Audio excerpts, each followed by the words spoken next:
Dude பட பாடல் விவகாரம் தொடர்பாக இளையராஜாவுக்கு நீதிபதி கேள்விகளை எழுப்பியிருக்கிறார்.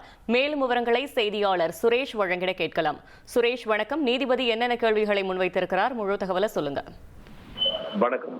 தீபாவளிக்கு வெளியான டூட் திரைப்படத்துல தன்னுடைய இசையமைப்பில் வெளியான புதுநெல்லு புதுநாட்டு திரைப்படத்தில் இடம்பெற்றிருந்த கருத்த மச்சான் என்ற பாடலையும், அதே போல பணக்காரன் படத்தில் இடம்பெற்றிருந்த 100 வருஷம் இந்த மாப்பிளைக்கு ஆகிய பாடல்களை அனுமதியின்றி பயன்படுத்தியுள்ளதாக கூறி இசையமைப்பாளர் இளையராஜா சென்னை உயர்நீதிமன்றத்தில் வழக்கு தாக்கல் செய்திருந்தார். அந்த மனுவில் படத்தில் இடம்பெற்றிருக்கக்கூடிய இந்த 2 பாடல்களையும் நீக்க வேண்டும், இந்த பாடல்களை பயன்படுத்த தடை விதிக்க வேண்டும் என்ற கோரிக்கையை முன்வைத்திருந்தார். இந்த வழக்கு நீதிபதி செந்தில்குமார் முன் விசாரணைக்கு வந்தபோது இளையராஜா தரப்பில் ஆஜரான மூத்த வழக்கறிஞர் பிரபாகரன் தனது அனுமதி இல்லாமல் இந்த பதிப்புரிமை சட்டத்தை மீறும் வகையில இந்த பாடல்கள் பயன்படுத்தப்பட்டுள்ளது, இந்த பாடல்களை உருமாற்றி இருக்கிறார்கள், பாடலுக்கான உரிமை தங்களிடம்தான் இருக்கிறது, எக்கோ நிறுவனம் தங்கள் பாடல்களை பயன்படுத்த ஏற்கனவே எக்கோ நிறுவனத்திற்கு தடை விதிக்கப்பட்டிருக்கிறது என்று இளையராஜா தரப்பில் வாதிடப்பட்டது.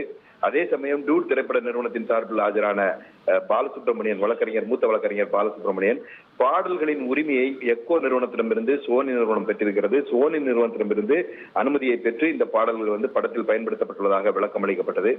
அப்போது விசாரணையின் போது நீதிபதி 30 ஆண்டுகளுக்கு முன் வெளியான இந்த பாடல்களை தற்போது கேட்டு ரசிக்கிறார்கள், இதனால் இளையராஜா எப்படி பாதிக்கப்படுகிறார், பழைய பாடல்கள் பயன்படுத்துவது என்பது தற்போது ட்ரெண்ட் ஆகி வருகிறது என்று நீதிபதி குறிப்பிட்டார்.